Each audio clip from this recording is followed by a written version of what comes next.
keleba. Ima manda uyo sosoli makeleba ni jewu manyanye. Ko sosoli ale tɛ kɛlɛ ban fo cɛw ka ɲɔgɔn ye bagolo simaga. Maliyɛn cɛ ni muso denmisɛnnin ni mɔgɔkɔrɔba aw bɛɛ lajɛlen ni ɲankuma. Aw ni sɔgɔma, aw ni wula, aw ni tile, aw ni su. Aw denkɛ ni aw balimakɛ don Dirisa Mɛmɛnta an sigira aw ye kokura. Bi araba ka bɛn septembre kalo tile 24 ma san 2025. Bi plateau ye plateau kɛrɛnkɛrɛnnen émission kɛrɛnkɛrɛnnen don. Sabula diɲɛ kun sera waati la a kun dagalen tɛ mɔgɔ tɔɲɔlenw ye u ka kule k'a fɔ ko bi bɛ ka kɛ u kan. A donna mɔgɔw hakili la tɔɲɔlikɛla ka ɲɛfɔli kɛ cogo, tɔɲɔlikɛla ka sira, tɔɲɔlikɛla ka kuma o de kun taara k'o y'an ka sanfɛ. Wa fɛn min ye an ka mɔgɔ a bɛ fɔ minnu ma ko kalannenbaw ko intellectuels olu fana sɔnna ka tɔɲɔlikɛla ka kuma k'a kɛ ji ye k'a min. Olu fana sɔnna ka daba su tɔɲɔlikɛla ka kuma ji la k'a kɛ ka sɛbɛnni kɛ. Bingannikɛla o ka kumakan u y'o de ta k'o kɔrɔta. O la ko mɔgɔ tɔɲɔlenw ko k'u makun. N'u y'u ka tɔɲɔli kuma fɔ, n'u y'u ka degun kuma fɔ, ko u yɛrɛ de nɔ don, ko u yɛrɛ de fasanen don, ko u tɛ ka diɲɛ faamu de, ko u ma kalan de. Sisoko fo ka na se sisan tɔɲɔlikɛ jɛkulu yɛrɛ farafarali nana don u ni ɲɔgɔn cɛ fo bi a jamanaba dɔ bɛ yen ale ye fosi ka bɔ tɔw la. Ale ɲɛmɔgɔ n'o ye Donald Trump ye n'o ye États-Unis, ale ye discours dɔ kɛ Nations Unies na. Discours man kan tɛ ka tɛmɛ aw kan togoya si la. O la n fana tɛna jɛ ni a ye discours in ka tɛmɛ n ka abonnew kan. N ko a ka kan u ka nin discours in mɛn, a ka kan kuma min fɔra nin discours in kɔnɔ u k'a kɔrɔ dɔn, u k'a faamu. Sabula san joli joli an bɛ ka nin kuma kelen fɔ komi ko anw ka fɛgɛ, ko anw ka dɔgɔn, ko komi kɔngɔ de bɛ anw na k'o de la k'an bɛ k'a fɔ. Nka sisan a bɔra Amérique président yɛrɛ da ni o ye Donald Trump ye. Don min na an bɛ bɔ ko a b'a la MINUSMA ko MINUSMA ka taa ka bɔ yen, ko k'an tɛ fɛn de kalama, ko sinon k'an bɛ fɛ ka diɲɛ bɛɛ gɛn, ko n'an ye MINUSMA gɛn k'an bɛ kogo nɛmu. Don min na an ka jamana yɛrɛ y'a fɔ Conseil de sécurité la ko MINUSMA ka taa bɔ an ka jamana ka sans délai, o don tɔɲɔlikɛlaw ka yɛrɛlaw minnu ye tɔɲɔlikɛla ka kuma kɛ ji ye k'a min, minnu ye tɔɲɔlikɛla ka kuma kɛ daba ye k'u ka kalimu su a la ka sɛbɛnniw kɛ, olu nana fɔ ko ayi, ko ni nin tɔn in tɛ ko ɲɛnabɔcogo foyi tɛ anw ka degun na, ko solution t'a la, fura t'a la, ɲɛnabɔcogo tɛ anw ka degun na. O don na i y'a mɛn a fɔra k'an bɔra CPI la, u y'o kuma kelen ta tuguni, ko diɲɛ seleke naani tɔnba dɛ ONU ko a n'a bolofaraw, ko n'an ko k'an n'olu kɔni dɔ tɛ ɲɛ k'o kɔrɔ ye k'an ma diɲɛ faamu wa k'an tɛ taa ɲɛ, ko foyi man ɲi k'a tɔn ninnu bɔ. Ala ka teli ni a ka ciden. Nations Unies yɛrɛ sigira jamana min sababuya la, jamana min yɛrɛ ka projet kun ye Nations Unies n'o ye États-Unis, a ɲɛmɔgɔ min kun bɛ yen nɔ n'o ye Roosevelt ye, ale de y'i tinti ka fanga bɛɛ kɛ ko fo Nations Unies ka sigi, ale de ka projet kun don. San 80 dafalen coyi o États-Unis kelen, o président n'o ye Donald Trump ye, a ko Nations Unies a ko fɛn ɲuman don nka nafa t'a la, k'u ma se ka kɛlɛ ban, k'u t'u da don kɛlɛ banni na, a ko Nations Unies yɛrɛ nafa t'a la. N ko o discours o tɛ se ka tɛmɛ ten, f'an k'o k'a la an bɛɛ ka jɛ k'a lamɛn. Sabula Sisoko Alimamu b'a labɛn, parce que anw fitinin an ye Alimamu ba lamɛn kosɛbɛ, o fusayara ma kosɛbɛ nin waati na ka Alimamu ba a n'a somɔgɔw k'u fo, ka Mamadu Ba fo Segu. Sisoko Alimamu ba ninnu lamɛnni fusara anw ma sabula alimam ba ninnu ka maanaw u ka ngɔnniw kɛra sababu ye ni anw bɔra kalama ko nazara min kɛ anw fɛ yen anw bɔra kalama fana k'a fɔ ko nazara taara ko nka ko jɔnya ma ban ko hakili jɔnya bi sen na an ka alimami b'a lamɛn dɔɔni yanni an ka don Donald Trump ka discours kɔnɔ Maliyɛnw.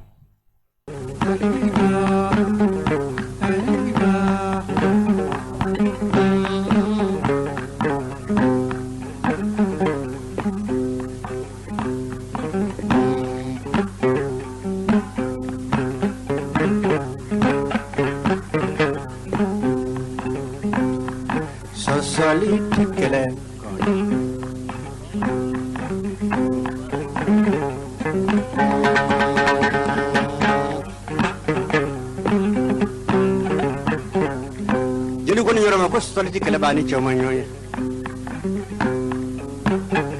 ni bi tɛ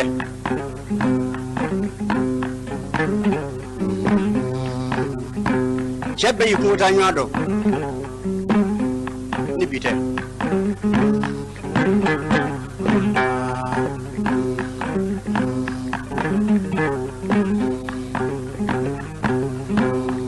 nka bi sera dɛ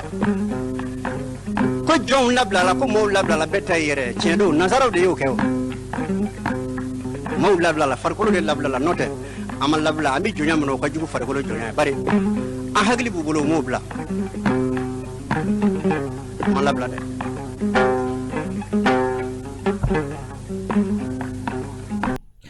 Sisoko kabini do alimamba y'a faamu ko yɛrɛma hɔrɔnya min bɛ ka fɔ ko labilali min bɛ ka fɔ ko nazara tagatɔla ko ani hakiliw taara fɛ a y'a ka école to yan k'a ka kan to yan k'a ka administration to yan k'a ka sɔrɔsiw to yan an ka kɛlɛ ye ko ka o de bɔgɔti ka bɔ yen ka hakiliw segin an ma sabula n'i y'a mɛn yɛrɛma hɔrɔnya mɔgɔ de don a bɛ fɔ mɔgɔ de ye a bɛ ɲini mɔgɔ de fɛ mɔgɔ de n'a ka kan mɔgɔ min n'a hakili bɛ ɲɔgɔn na mɔgɔ min hakili t'a ta ye o ka yɛrɛma hɔrɔnya ye fu ye o de la i ma ye hali diinɛ la ni adamaden hakili tiɲɛna ka ban jateya t'a ka bilen yɛrɛma hɔrɔnya hakili o de la an k'an sigi yan ko fo ka hakiliw lakunu éveil de conscience ka hakiliw lakunu i n'a fɔ 21 septembre an ka président Assimi Goïta y'a fɔ cogo min na ko an ka président nɔrɔmanba sanumanba n'o ye Baba Modibo Keyita ye k'u ka siraw u ka kɛwalew u ka kɛlɛw k'o kɛra sababu ye ko ka hakiliw kunu Sisoko ka tila ka Baba Modibo Keyita nɔfɛ mɔgɔ bɛɛ lajɛlen fo minnu tora a kɔ n'olu ma sɔn hakiliw ka sunɔgɔ Seydou Badiaw Amadou Jikɔrɔniw a n'a tɔw o hakilila sunɔgɔw de kɛra sababu ye n'an y'a fɔ mɔgɔ ye waati o waati ko diɲɛ sigilen don janfa ani namara kan ko a bɛ jɛkulu minnu ye k'u b'a fɔ ko diɲɛ taw don ko belebelebaw de ta don fitininw ta tɛ k'u b'a fɔ u bɛ kɛlɛw ban ko olu de bɛ kɛlɛw lajuguya olu de bɛ kɛlɛw lawuli k'u b'a fɔ u bɛ hakɛw ɲini nka olu de fɔlɔ hakɛw daragibaw ye wa ko an ka gɛlɛya caman bɛ k'olu don o ko tiɲɛ tɛ koyi ko mɔgɔ civiliselen tɛ nin kuma in fɔ n y'a f'i ye n ko Amérique président min 1945 n'ale de ka projet kun ye ko ka jɛkulu dɔ bila sen kan ko k'a tɔgɔ da ko Nations Unies san 80 cɔyi o Amérique kelen président bɔra ka Nations Unies fɛn sugu min ye k'a fɔ an ye o la Donald Trump ka discours in a yɛrɛ kanu ko tɛ dɛ a yɛrɛ kanu ko tɛ dɛ nka min fɔ n'a segira a kan parce que n b'a dɔn média caman bɛ yen u tɛna sɔnni sigi nin yɔrɔ in kan Trump ye nin fɔ Ukraine ko la a ye nin fɔ Poutine ma a ye nin fɔ Palestine ko la nka a ye min fɔ Nations Unies ma u bɛ tɛmɛ o kan Trump ye Nations Unies critiqué wa a tilala k'i moquer a la k'a critiqué ka tila k'i moquer a la an bɛ tila ka se o yɔrɔ ma nka Trump ye discours min tenu Nations Unies tribune kan a ye min fɔ Nations Unies ma a ye min fɔ européens ma aw ni ne an bɛna jɛ k'o lamɛn bi o la an b'a ɲini Sisoko fɛ ko a ka nɛgɛw labɛn boisson énergétique Promax ye boisson min ni a mindala ka di kosɛbɛ a ka ɲi hakili ma a ka ɲi farikolo ma lafiya ani galabu a b'o di a y'o talan kɛ a bɔsɔn ekɔlitaw sera maliyɛn minnu bɛ yen nɔ ni aw sigilen don jamana kɔ kan ko a bɛ fɛ ka a denw a dɔgɔninw walima balimaw ka ekɔli musaka k'a bila ka na walima kalo yɛrɛ sara kalo musaka ko k'a bila ka na Mali la m'a ɲini aw fɛ mais ta kanubaga bɛɛ a ye application tap send a y'a télécharger a ka wari ci ni ale ka na Mali la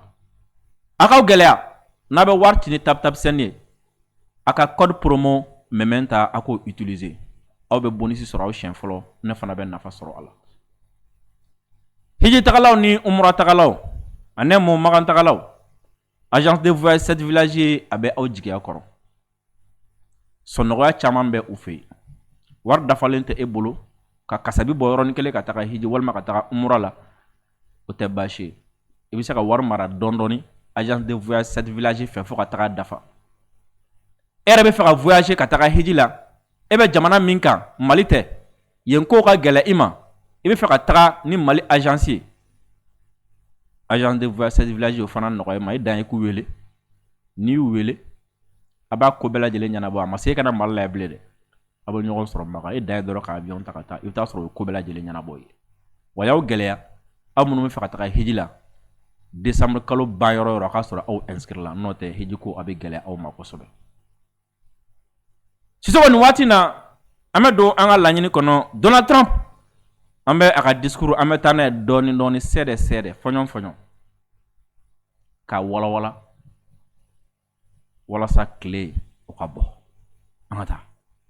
Lire ce discours sans téléprompteur, car il semblerait que le téléprompteur ne fonctionne pas. Mais je suis, quoi qu'il en soit, ravi d'être présent parmi vous, et cela va me permettre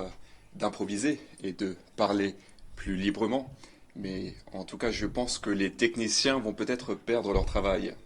Ijoya, Donald Trump y'a ka discours daminɛ ni min ye, a ko ale natɔla filɛ nin ye Nations Unies na a bɛna kuma. Nga ale bisimilala cogo min na o m'a diya dɛ. A ko Nations Unies tribune yɛrɛ kan. Ale yɛrɛ jɔlen don yɔrɔ min na. Écran min bɛ yen nɔ ni sɛbɛnni kan ka bɔ yen n'a b'a kalan n'a b'a ka discours kalan n'o ye prompteur ye. A ko k'o yɛrɛ tiɲɛnen don. K'o yɛrɛ tiɲɛnen don. A ko wa fana an m'o yɔrɔ ta ko ale dontɔla yɛrɛ Nations Unies yɛrɛ a so kɔnɔna la a kun kan ka escalier wurulan min n'o ye escalator ye n'i bɛ yɛlɛ a kan dɔrɔn n'a bɛ yɛlɛ ni a b'a ye aéroport la ka caya ni supermarché la Donald Trump b'i sen da o kan dɔrɔn o fana y'i ban k'i jɔ a ko Nations Unies y'ale bisimila ten ko nka ko baasi tɛ ko le fait que ale bɛna kuma k'a sɔrɔ prompteur in tiɲɛnen don n'o ye écran min bɛ k'a ɲɛ kɔrɔ ye k'o bɛna kɛ sababuya ye ale bɛna kuma a fɛrɛ ma parce que fɔlɔ a bɛna discours de kalan nka komi discours tɛ ka bɔ nka a bɛna kɛ sababu ye a bɛna kuma a fɛrɛ ma sisan ko nka ko mɔgɔ minnu ka baara ye nin fɛn ninnu dilanlen Nations Unies na ye k'u k'a bila u kunna dɛ k'u ka baara tiɲɛna dɛ o kɔrɔ ye k'u bɛna sanctionner o kɔrɔ ye jumɛn première puissance président ti k'ale la an ka taa. Hello, Madam First. Bonjour à la Première Dame. Ijoya, walasa k'a yira salle kɔnɔ mɔgɔ bɛɛ la ani diɲɛ bɛɛ la k'a fɔ k'ale complexelen tɛ k'a fɔ k'a b'a fɛ yen c'est à dire min ka di n ye min'o de kɛ a ka protocole ni a ka règle bɛɛ b'aw de ma a ko a muso sigilen ma ko Madame Donald Trump i ni ɲankuma a ma daminɛ prison na dɛ a ma daminɛ délégation na dɛ a y'a daminɛ a yɛrɛ muso de la quoi a y'o fo fɔlɔ quoi an ka taa. J'ai mis un terme à cette guerre. Personne ne pensait que c'était possible. On m'a dit c'est impossible. Certaines de ces guerres, 2 de ces guerres duraient depuis 3 décennies. Vous vous rendez compte? 27 ans pour l'une de ces guerres, 37 ans pour l'autre guerre. J'ai mis un terme à 7 guerres. Et dans tous les cas, ce sont des guerres sanglantes qui tuaient des milliers et des milliers de personnes, notamment le Cambodge, la Thaïlande, le Kosovo et la Serbie,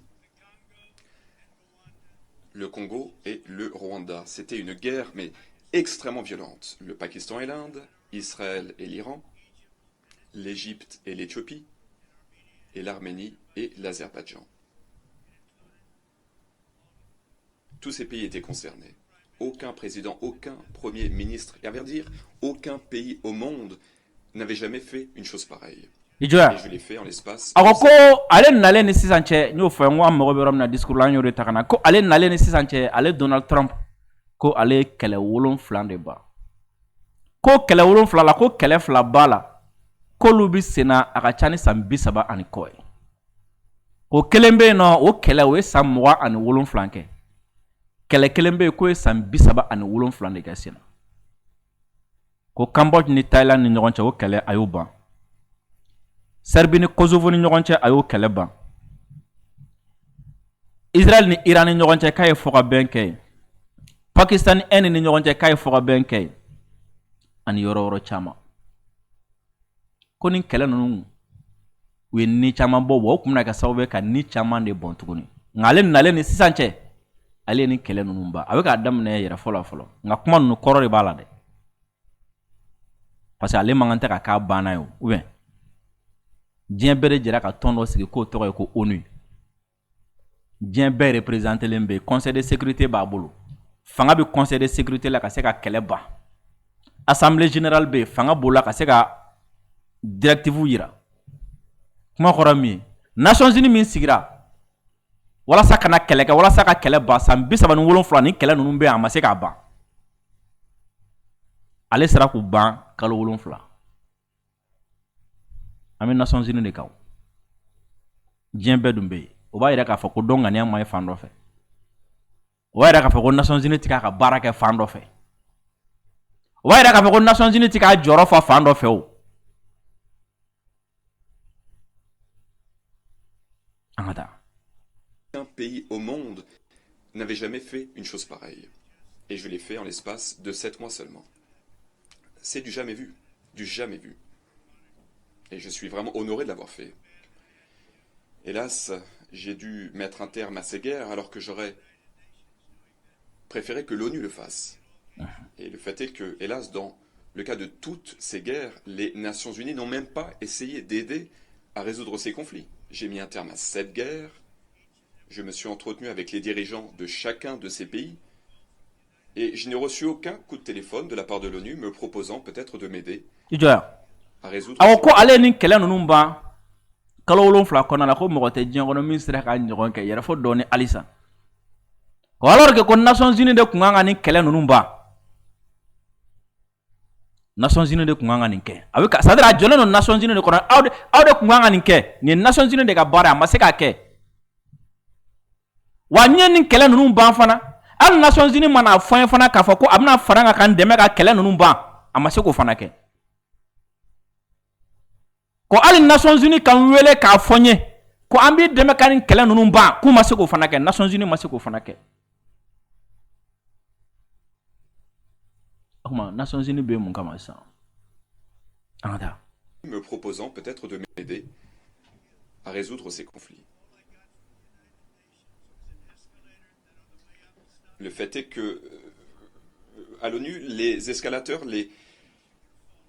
escaliers ne fonctionnent même pas. Heureusement, la première dame est dans une excellente forme physique. Et d'ailleurs, moi aussi, je suis dans une très bonne forme physique. Donc nous avons pu gravir les escaliers. Et ensuite, il y a le téléprompteur qui ne fonctionne pas. Voilà. Voilà ce que je reçois de la part de l'ONU. Les escaliers mécaniques qui ne fonctionnent pas.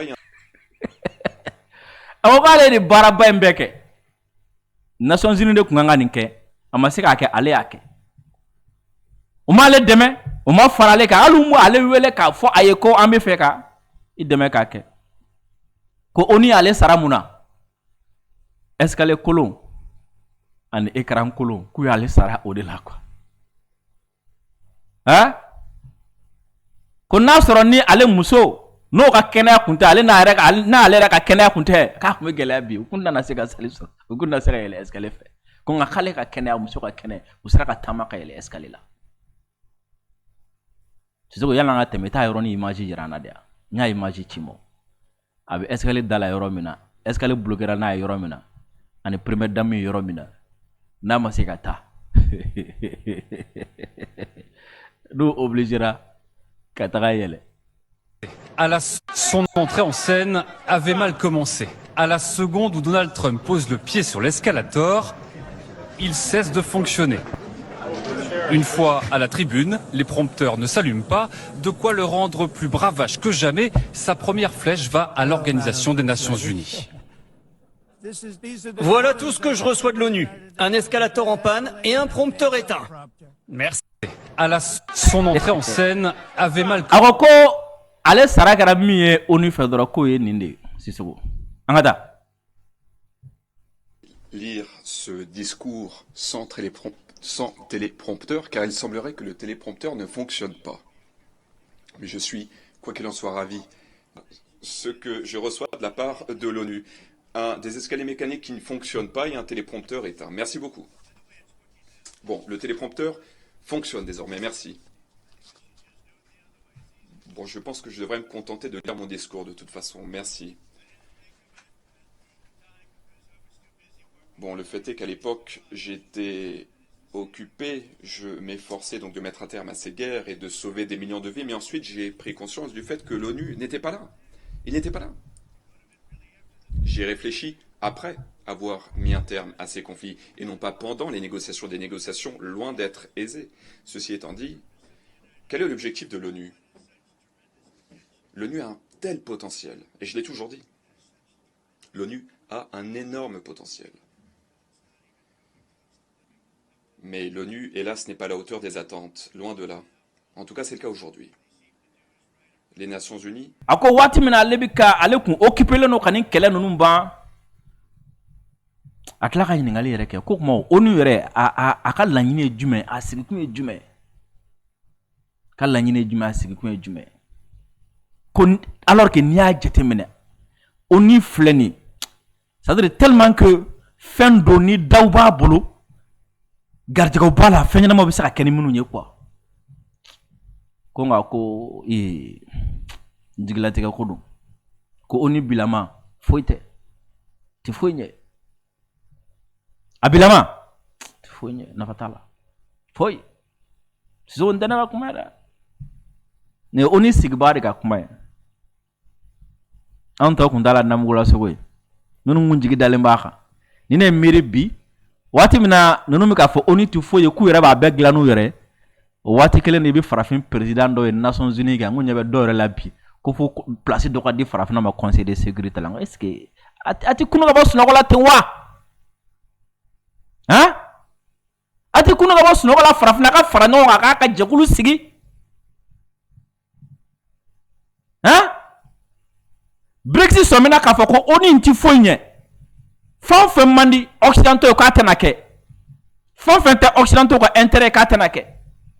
wa ko ni fɛn fɛn occidentaux ja o b'a kɛ ni ONU ye olu sɔmina Chine, Russie, Iran, Brésil olu taara fara ɲɔgɔn kan k'u ka BRICS sigi bibi na u bɛ ka ONU concurrencer hali n'a sɔrɔ n'u ma bɔ ONU kɔnɔ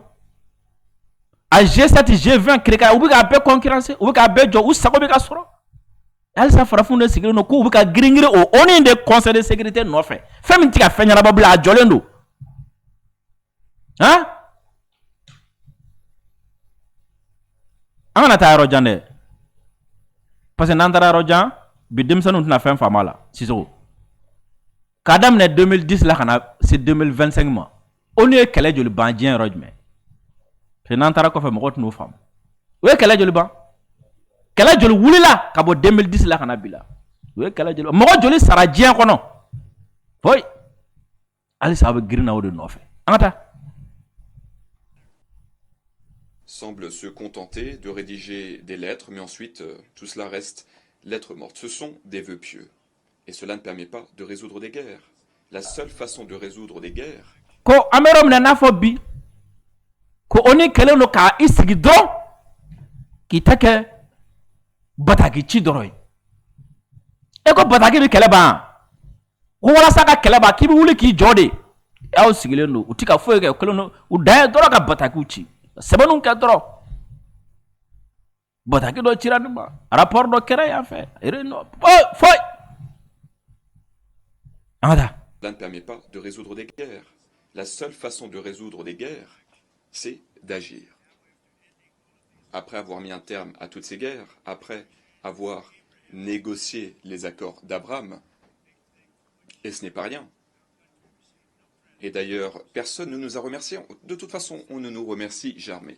On ne nous remercie jamais. D'aucuns disent que j'aurais dû, pour chacun de ces accords,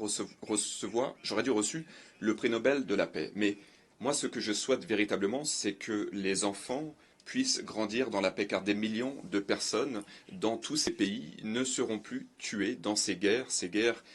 qui ne prennent jamais fin. Moi, ce qui me préoccupe, ce n'est pas de recevoir des prix. Je souhaite sauver des vies. Et nous avons sauvé des millions et des millions de vies en mettant un terme à ces 7 conflits. Et nous sommes en train de négocier d'autres accords, comme vous le savez. Il y a des années, il y a un homme qui s'appelle Donald Trump, qui travaillait dans l'immobilier à New York. Il a misé sur la rénovation de ce complexe des Nations Unies. Je me souviens comme si c'était hier. Et à l'époque, j'ai dit que pour 500 millions de dollars, j'allais reconstruire ce complexe des Nations Unies pour que ce bâtiment soit magnifique. Avec un exemple de l'État, mais ni à la mettre droit, c'est un exemple banal. Parce que avec comment aéré ni ONU ni ñogonche. Ko alere Donald Trump, wati do kera la ko femi ONU a soin, sugo ne dona ye fana ma doyi. Ne dona Nations Unies, ne dona so comme là. Ngai ma doyi. E ma avion ta ne dona a konona ga ne dona. O flaga kuma salmi ngona dona e fana. Ako wati ale Donald Trump. Ale proposition kuye. Ka fa ko Nations Unies soyi. Kale bi se ka sega ka jɔ kura ye ka gilan ka ɲɛ ka cɛ ɲɛ a fɔn bɛɛ bɛ ɲɛ dollar wari miliyɔn 500 ko nka ko o don k'u y'u ban ka marché di ale ma k'u taara di marché di mɔgɔ dɔ ma ko o ka wari cayara ni ale ta ye ko min donna la a bɛ taa se dollar wari miliyari 2,000 fo miliyari 2 fo miliyari 4 dollar wari la. Alors que k'ale ko k'a b'a dilan miliyɔn 500 ko wa ko o y'o min fana don a la ko y'o miliyari 2 ka taa miliyari 4 min don a la dollar wari la k'o fana ma ɲuman di a filɛ k'a yɔrɔ bɛɛ cɛn alors que ale ko k'a b'a dilan dollar wari miliyɔn 500 donc min y'a dilan o ta dilanlen 4 ko mais o y'a dilan ale ta multiplier 4 k'a ma ɲɛ fɛnɛ i tɛ nin filɛ baro gansan yan baro gansan tɛ dɛ a ko bɔ ko Nations Unies ko yɛrɛ bɛ tan di ONU ko bi tan de quoi ko nin bɛ fɔ ONU legelege la o kɔrɔ jumɛn ko ONU kɔnɔna la foyi tɛ ni wari ɲini tɛ foyi tɛ ni corruption tɛ foyi tɛ ni décision lankolon ta tɛ o kɔrɔ n'u bɛ décision ta min ka ɲi u t'o ta dɛ u bɛ tɔnɔ sɔrɔ min na u b'o de ta n'u bɛ décision ta aw ka jamana kan Sisoko min ka ɲi aw ka jamana ma o tɛ dɛ olu yɛrɛ bɛ hɛrɛ sɔrɔ min na o de don n'u bɛna ministre bila ka na Mali la min ka ɲi Mali ma o tɛ dɛ olu yɛrɛ bɛ nafolo sɔrɔ min na o de don olu yɛrɛ bɛ hɛrɛ sɔrɔ min na o de don o de la ministre nana Mali la diɲɛ don o don miliyari 1 a taara i b'a fɔ ko fɛn kun tɛ yan a nana an sɔrɔ cogo min na a taara bɛ taa don a y'a sɔrɔ an ka jamana tiɲɛnen don ka tɛmɛ o kan kɛlɛ ma ban fantanya ma ban bɛn ma sɔrɔ foyi ministre ye wari min don Mali la plutôt ministre ye wari min dun Mali la an k'a fɔ ten parce que u m'a don Mali la u y'a dun Mali la de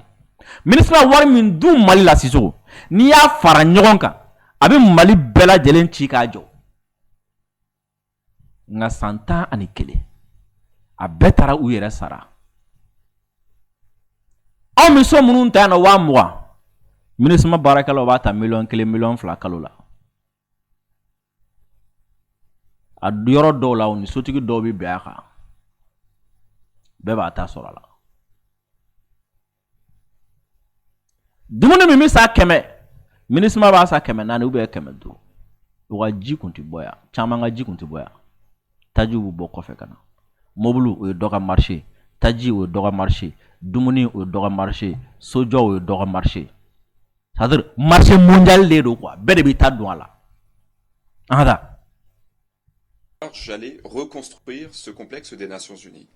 pour que ce bâtiment soit magnifique, avec des sols en marbre, avec de magnifiques terrasses. j'avais promis de reconstruire le plus bel immeuble qui soit en marbre et non pas en plastique, mais ils ont décidé de dépenser beaucoup plus d'argent avec un autre projet, et je dois dire que le résultat est bien moindre. Et en fait, je pense qu'à l'époque, ils n'avaient aucune idée de ce qu'ils étaient en train de faire. Et leur concept en termes de construction était totalement erroné. Et les projets qu'ils avaient en tête étaient très mauvais, extrêmement onéreux. Cela allait leur coûter une fortune. Et je leur ai dit, et je leur ai dit, attendez un peu de voir les dépassements de coûts. Il y a eu des dépassements de coûts. Ils ont dépensé 200 milliards de dollars pour le bâtiment. 200 millions de dollars. Et les sols ne sont même pas en marbre. Et c'est ce que je vous avais promis. En ce qui me concerne, pour être honnête, lorsque je regarde ce bâtiment, et lorsque je me retrouve coincé sur les escaliers mécaniques, le fait est que c'est encore un chantier en cours qui n'a pas été terminé. Ce projet était gangréné par la corruption, donc j'ai dû, à vrai dire, témoigner devant le Congrès en raison de ce gaspillage d'argent.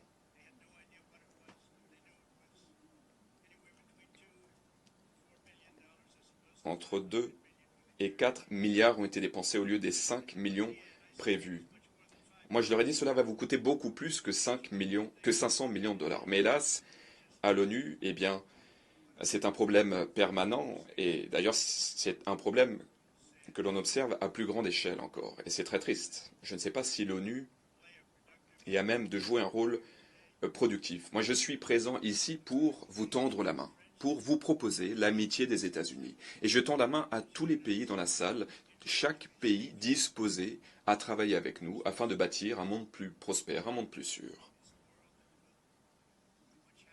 Et d'ailleurs, ce sera un monde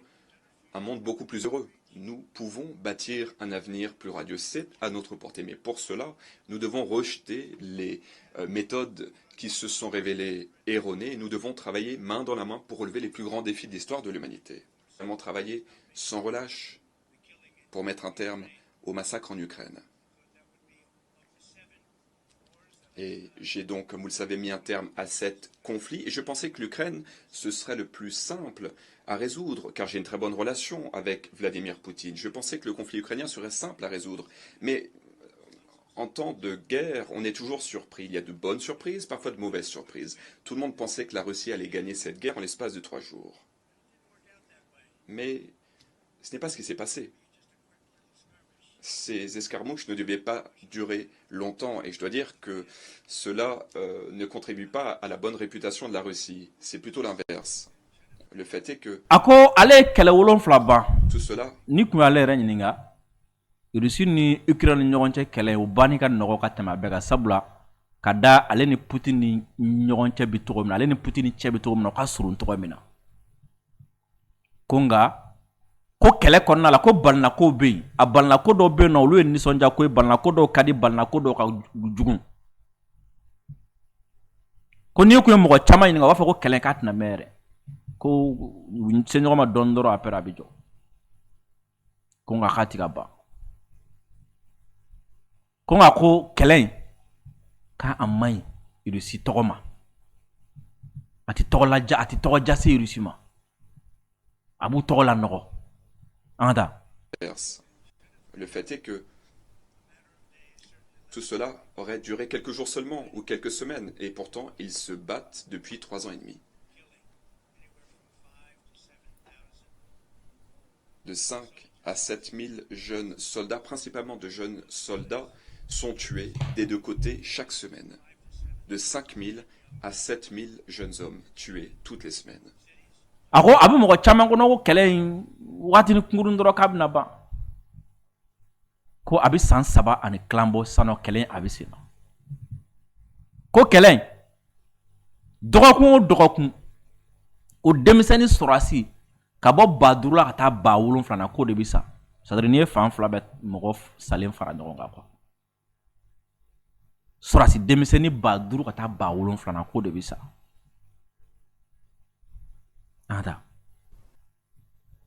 Il y a également des morts dans les villes avec des drones, des attaques de drones. des bombes. Et si j'avais été président à l'époque, cette guerre n'aurait jamais commencé. Cette guerre n'aurait jamais dû commencer. Cela vous montre l'importance du leadership. Et cela vous montre également ce qui peut se produire lorsque personne ne montre l'exemple. Regardez ce qu'ont fait les États-Unis et regardez ce que nous avons réussi à faire en l'espace de quelques mois. La question est de savoir combien de vies seront fauchées de façon inutile des deux côtés. Le fait est que la Chine, notamment, finance beaucoup cette guerre, puisque la Chine continue à acheter du pétrole russe, mais le fait est que même les pays de l'OTAN, et il n'y a aucune excuse, n'ont pas cessé leurs achats d'hydrocarbures russes. Et comme vous le savez, je m'en suis rendu compte il y a 2 semaines et j'étais vraiment mécontent. Imaginez un instant, ils financent la guerre contre eux-mêmes. Est-ce que vous avez déjà entendu parler de ça ? Si la Russie n'est pas prête à négocier un accord pour mettre un terme à la guerre, eh bien, les États-Unis sont tout à fait disposés à imposer un éventail de droits de douane pour mettre un terme au bain de sang rapidement, je pense. Pour que ces droits de douane portent leurs fruits, les pays européens, vous tous ici représentés dans la salle, les pays européens doivent se rallier à nous pour prendre les mêmes mesures. Nous sommes séparés de ce continent par un océan. L'Europe doit donc être à la hauteur du défi. L'Europe doit cesser ce comportement. Ils achètent des hydrocarbures à la Russie. Et dans le même temps, ils se battent contre les Russes. C'est vraiment honteux. Comme moi, la rodo, Lorsque c'est ça. j'en ai entendu parler, je Ako peux vous malo dire, la rodo quoi. Ako walasa kɛlɛ nga ba ko fo bere ki sen wala. Ko Chinois bi ka kɛ sababu ka kɛlɛ la juga parce que u ka sanni kɛ Russie bolo. Awa ko min ti ko benta yɛrɛ. Hein? Ko fa bi ɲininkali ka sa ko est ce que aw de la ka ni ɲɔgɔn ye ya?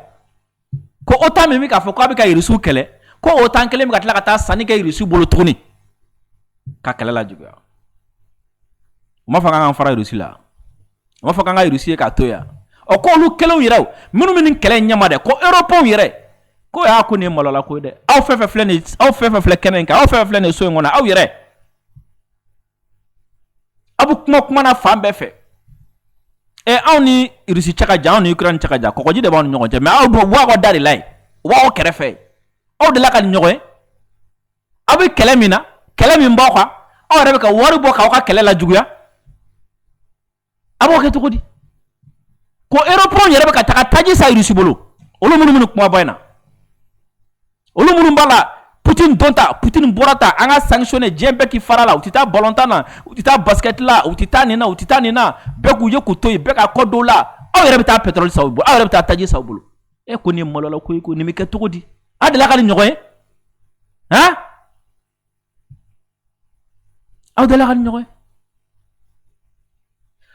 Malien an ye yɔrɔ min kanu a ka discours la k'o ta o ye nin ye mais an mago bɛ mun na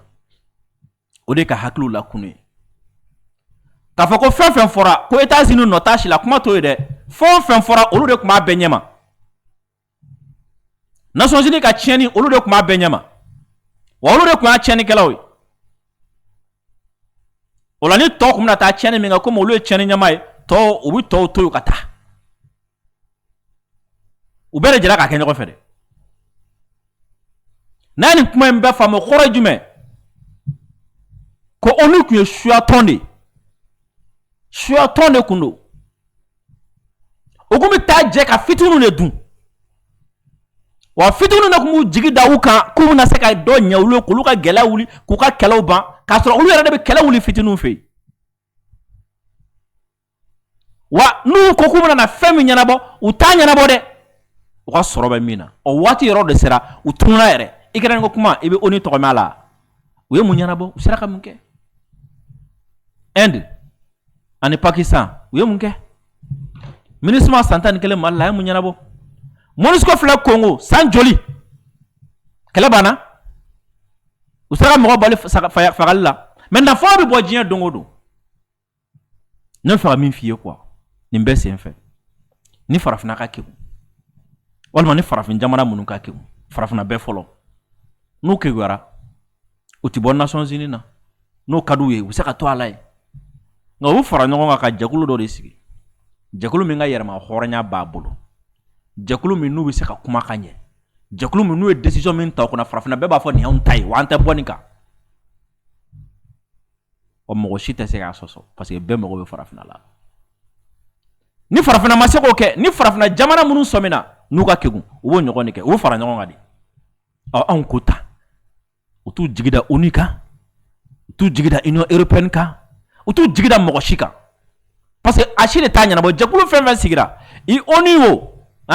IG7 o IG20 o a kirikara kiri a bɛɛ kɛra taa ni ka segin fu ye wari dun yɔrɔ ani poste sɔrɔ yɔrɔ ani arrangement kɛ yɔrɔ sinon a si tɛ ko kunna a si tɛ ko ɲɛnabɔ o la jamana minnu sɔmina olu bɛ ka fara ɲɔgɔn kan u tɛ ka fara ɲɔgɔn kan dɔwɛrɛ kama dɛ parce que u y'a ye k'a fɔ ko min sigira diɲɛ bɛɛ tɔgɔ la a fanga banna halisa mɔgɔ jigi dalen don bolofaraw de kan tuguni o bolofara mɔgɔ jigi dalen don de kan tuguni a tɛ fɛn ɲɛ ye dɛ an ka kunu ka fɔ an ka kunu mais sisan mɔgɔ dɔ ka kunubaliya n'an y'a kun f'i ye parce que ni Ala ma i kisi ka hakili ɲuman d'i ma Sisoko ni tɛmɛna an ka ni école in fɛ a bɛ gɛlɛya Sisoko a misaliya suruma ye jumɛn Sisoko lycée la matière dɔ bɛ yen nɔ u t'a fɔ a ma ko dissertation Sisoko dissertation na n'u bɛ sujet di an ma n'u ko k'a ka sujet traité u b'a fɔ k'a ka sujet traité ni jumɛn ko hakili jagabɔla dɔ ka hakiliw k'a ka sinsin o kan ka sɔrɔ ka sujet traité ni o ye misaliya jumɛn n'u ye sujet di aw ma ko du ka hɛrɛ walima jamana ka hɛrɛ n'aw bɛn'o traité k'aw hakililata fo la u b'a fɔ ko aw k'aw hakililata ninnu sinsin Descartes ka hakililaw kan Platon ka hakililaw kan walima cɛn tɔgɔ Jean-Jacques Rousseau ka hakililaw kan Sisoko o kɔrɔ ye jumɛn k'e min bɛ ka kalan kɛ e hakililata kɔni e k'o to yen o tɛ orienté ya o la e hakililata e k'o to yen e ka t'i sinsin hakililata wɛrɛ kan e b'i sinsin mɔgɔ min ka hakililata kan o i laban tɛna k'o de ya Siko de la k'an to lycée la an ka maître dɔ tun bɛ yen nɔ ko Ɲare Ala ka lahara sɔn sumaya ye an ka littérature maître kɔnɔ c'est-à-dire n'an ye devoir kɛ togo o togo n'a ye sujet di n'a ye nin critères ninnu fɔ traiter ce sujet à l'aide de pensées comme ça au courant de pensées ninnu ne bɛ n ka sujet traité k'a ban k'a ta daminɛ na fo laban ne b'a bɛɛ kɛ ne tɛ mɔgɔ si t'a kɔnɔ quoi ni monsieur ne ka fille lajɛ a bɛ fɛnw corriger il me donne souvent 13 14 don dɔ la midi an bɛna bɔ pause la mɔgɔw bɔra monsieur ko ne ma k'a mɔgɔ bɛ ne la quoi ko ne k'a kɔnɔ quoi donc ne ye n sigi mɔgɔw bɔra mɔgɔw bɔlen a ko ko ne ka na ne nana alors mais maintenant tu sais que i ka note ninnu n bɛ 13 ni 14 minnu d'i ma i b'a kalama n'i ye critères respecté i bɛ se ka 16 ni 17 sɔrɔ ne ko critère jumɛn parce que à chaque fois ko ni sujet dira k'an ka sujet traité k'an k'an baser hakili jagabɔla belebeleba ninnu dɔw kan minnu ye livre bɔ minnu nin kɛ fɛn na ko ne t'olu ta quoi ko ne t'olu citer quoi ko ne b'a bɛɛ sɛbɛn ni yɛrɛ hakilata ko de la ko ne ka note bɛ dan yan quoi ne ko a ma n ko monsieur je préfère ka to ni n ka ni 13 ni 14 ɲɛ quoi k'a sɔrɔ n ma t'olu citer quoi parce que k'a fɔ ko n bɛ ka n ban k'u citer o tɛ dɛ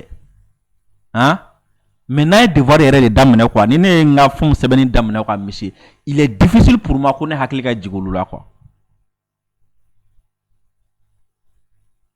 et je me suis juste dit olu y'u miiri ka livre sɛbɛn olu y'u miiri ka na ni courant de pensée ye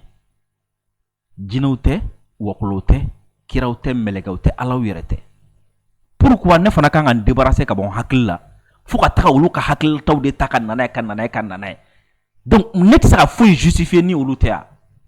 et pourtant hakili kelen mun bolo hakili kelen de bɛ ne la comme c'est enseignant min kun a bɛ kulonkɛ kɛ ekɔlidenw fɛ quoi a ye ne bugɔ kulonkɛ la quoi ko moi je ne vais jamais changer quoi a taara ne taara Sisoko an ka taga cette village la an tila ka segin ka na ni Ala sɔnna ma. Ni ye tiɲɛ Mori bɛ fɛn min ɲini sunkalo ni a y'a sɔrɔ sunkaloma kɔnɔ o ye taamayɔrɔ surun dan ye agence de voyage cette village labɛnw bɛɛ lajɛlen sabatilen don walasa ka se ka 2026 o hijiw ka se ka olu nun don ka se ka lafiya nati bateau kɛtɔra Magan ani Madinɛ i taayɔrɔ kɛ agence de voyage cette village bawo olu kɛlen don ka yɔrɔw sɔrɔ yɔrɔ minnu bɛ ni u ka surun lahɔrɔmayɔrɔ bɛɛ lajɛlen na Magan ale ni Madinɛ maa minnu taara hiji la olu bɛ se ka seereya. Ne ye hiji kɛ agence de voyage cette village mɔgɔw fɛ Madina o ni misiri ka surun Magan fana o ni misiri ka surun agence ka ɲi trop mɔgɔ faamuyalen b'i dɛmɛ k'i ka tabafu ni ka imura ni hiji bɛɛ lajɛlen kɛ ɲɔgɔn fɛ cette village c'est la meilleure agence du monde. Ni wari dafalen fana t'i bolo o tɛ problème ye u bɛ sɔnɔgɔ kɛ bɛɛ o la i ka wari dɔgɔdɔgɔ sira bɛɛ kan hakili to mun na ɲinan 2026 aji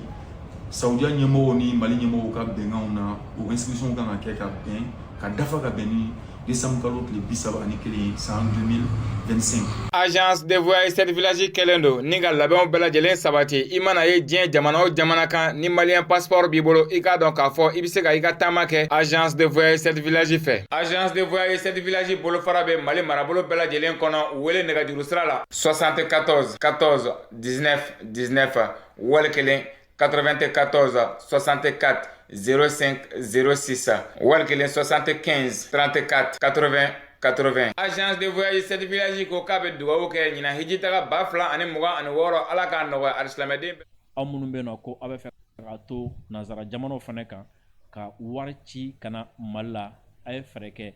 a ka tap sent a ka application télécharger k'a sigi aw ka téléphone kɔnɔna na et surtout ni aw ye tap sent application télécharger k'a sigi aw ka téléphone kan ni aw bɛna wari ci ka na Mali la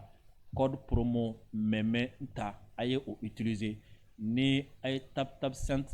télécharger k'a sigi aw kun ka code promo mɛmɛ ta utiliser a bɛ n'a fɔ aw bɛna wari ci mɔgɔ min ma a bɛ n'a fɔ a y'aw dɛn ka dɔɔni ci ne fɛnɛ ma o la o bɛ barika don an ka baara in na a b'an dɛmɛ kosɛbɛ et surtout a b'a to gɛlɛya caman bɛ yen nɔ a b'o wuli ka bɔ o la an b'a ɲini an dɛmɛbaga ni an kanubaga bɛɛ lajɛlen fɛ a ye tap sent a y'a télécharger a ka wari ci kana Mali la ni a ye et surtout ni a bɛ wari ci kana mɛmɛ ta a y'o don comme code promo n'a y'o fana don fɛn min ye bonus a b'o fana sɔrɔ